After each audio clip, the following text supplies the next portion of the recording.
Hello, and welcome to the Brick Cave Media Podcast. My name is Marcus Campbell, poet and author of the My Identity as a Stereotypical Side Character from Brick Cave Books. Joining me tonight is my co-host, fellow poet and author, Patrick Hare.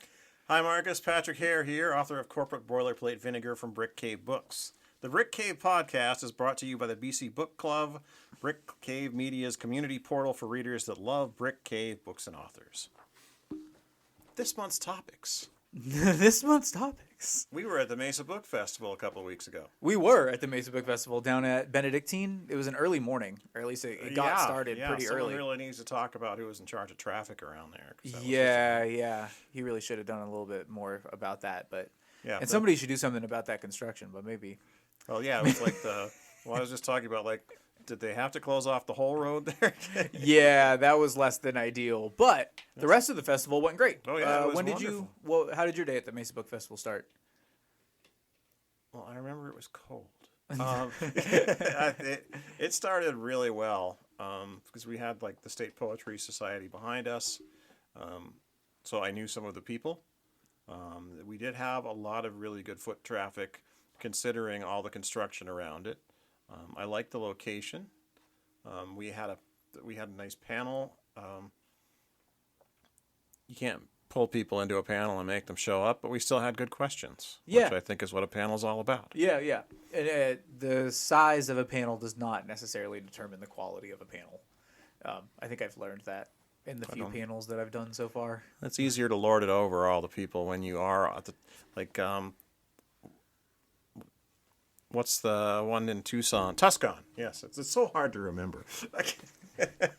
Well, there's two in Tucson that we do every year, which we will be at Tucson Festival of Books coming up. But yeah, at Tucson. Yeah, yes. And so that one, they had the raised platform, so you got to act like you were knowledgeable and you knew what you were talking about. And even from my standpoint, there's a lot of bright people in that audience. There's a lot of people that they really love science fiction and they love literature. So it was nice to have that level of conversation where, people, they knew what you were talking about, but they would get into the most obscure topics and somebody on the panel would know the author or the books or how some book series went to crap. Yep, and then it would just kind of keep going down those rabbit holes. Right, exactly. So the topic almost, gets lost in the fact that you're just having a conversation. Mm-hmm. And when people are asking you, well, what do you think about this? It's like, your opinion is probably just as valid as mine, but I'm up here on the stage. Yeah. It's interesting, that shift back and forth between, the, I don't want to broadly say authoritarian voice, and I understand the irony in what I just said, and conversation. There's the shifting back and forth between those two things I always find really interesting. It was interesting, and I liked it got more conversational toward the end. It's sort of like, I've had a lot of job interviews, but the better ones turn into conversations, not like interrogations. Yes, so exactly. That's when it turns toward that, you're at least getting a second interview, and that they like you, that they're not just checking boxes. Yeah, I've never, if I've ever interviewed for something, I've always gotten it. So all of my roadblocks in life have always come pre-interview. I have a stellar interview track record, back to academic decathlon and the interview category. Nerd plug, yes. No, but I agree with you. What else stuck out to you about this year's book festival as, memorable? This was my first Mesa Book Festival. This is my first year as a Brick Cave poet. So this is my first year being involved with the Mesa Book Festival. So I'm curious as to what stuck out to you as special, and what maybe it was different or special about this event to you as opposed to the Mesa Book Crawl, which we do in the summer. That's a very good question. For the festival, number one is local. I didn't have to stay at a hotel to be there. Yeah, that was nice. That is nice. You get to stay in your own bed, eat your own food. And the fact that it generated interest, and I'm sure the next one will be twice as big, because we had a good crowd already. But the fact that there was interest, even when I was down in Tucson, I was plugging it, and I don't know if any of those people showed up, but I know some people that were there in Tucson. Well, they were also selling books at the festival, so I don't know if it's because of me or just because they would have been there anyway.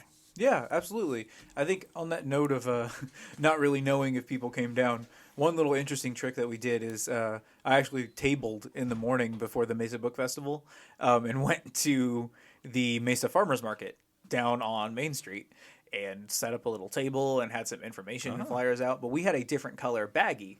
So when we sent people down with a different color baggie, they would kind of pop up. And so we were able to notice some trends that in the book festival this year that I think will help the book festival become more successful this year. Like ways to generate more foot traffic, where we should be stationed, that kind of thing. Also, our marketing window. I think our marketing window is a lot smaller than we thought it was. So I think our marketing window. I just got a new job in marketing, so this is the thing I've been thinking about. So I think our marketing window we thought was really long, when in actuality we needed to be advantageous. We needed to like tell people it was happening the day of, or like the day before, or maybe a week before, and then just generate as much hype as possible and kind of cram it all in. Because I think the people who planned to come, I don't know if as many of those people came as people who were coming by or who saw it in that last marketing push when everybody was posting and everybody was excited to come out in those kind of last 7 days when everybody who was coming to the festival, the vendors were posting about it and those kinds of things.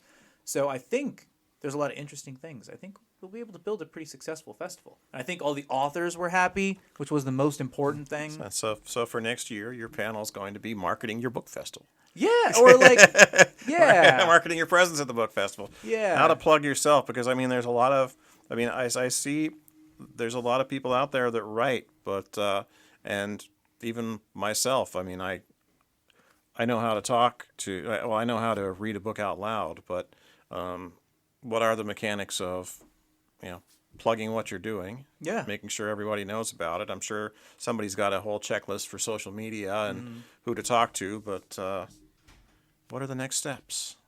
Yeah. How do we get people to know about our book? How do we get people who aren't our friends and family to buy our How do book? we get YouTube famous or TikTok famous? Yeah. Well, I don't know if TikTok famous will actually sell any books. The jury's still out on TikTok famous. I'm not really entirely sure. Plus, that app might be outright banned in the next 2 years. You're never going to know. Well, I'm gonna be famous in China. Yeah, that's ridiculous. I don't know what's going on in the world of TikTok. I try to stay out of there as much as possible. I have about 150 unread messages from friends in TikTok. Oh, okay. So, and on the list of topics about Tucson, the Tucson Festival of Books is coming up. So therefore, if you go to the Brick Cave calendar, you can download a special coupon just for Tucson Festival of Books and get a discount on Brick Cave books, like mine. And mine. Oh, we both have books on there. Wow. And you're both going to be there, right? Yes, I will be there. Yeah. That's All right. one. I'm just making sure. when is it?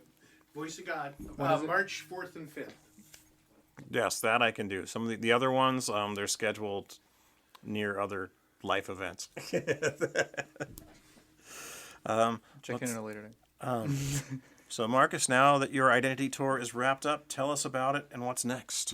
Yeah, so actually, sticking on the Mesa Book Festival while we're here, I knew we'd come back around to it. After the Mesa Book Festival, I wrapped up my identity tour showcase thing that I was doing with a show at the Nile Coffee Shop. They were very gracious. They were awesome hosts. Everybody there was very helpful. It was my first time putting on a show like that. So they kind of helped me walk me through everything. I didn't have a cash box. I didn't bring cash. There were a lot of things missing from my setup that I didn't necessarily consider.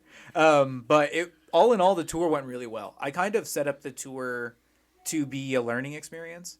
And kind of going back to what you were saying about setting up a panel, I don't think the panel would actually be about how to do the social media for your book or how to do the marketing, because I have no proven success in that. I have no way to teach in that.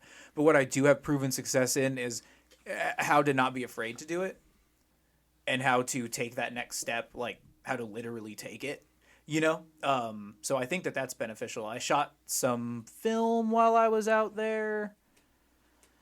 I don't know. I did a lot of things, but I set up the tour so that it would be a learning experience for me. So I kind of set it up so that I would intentionally fail so that I could learn as much as possible. So I could learn what my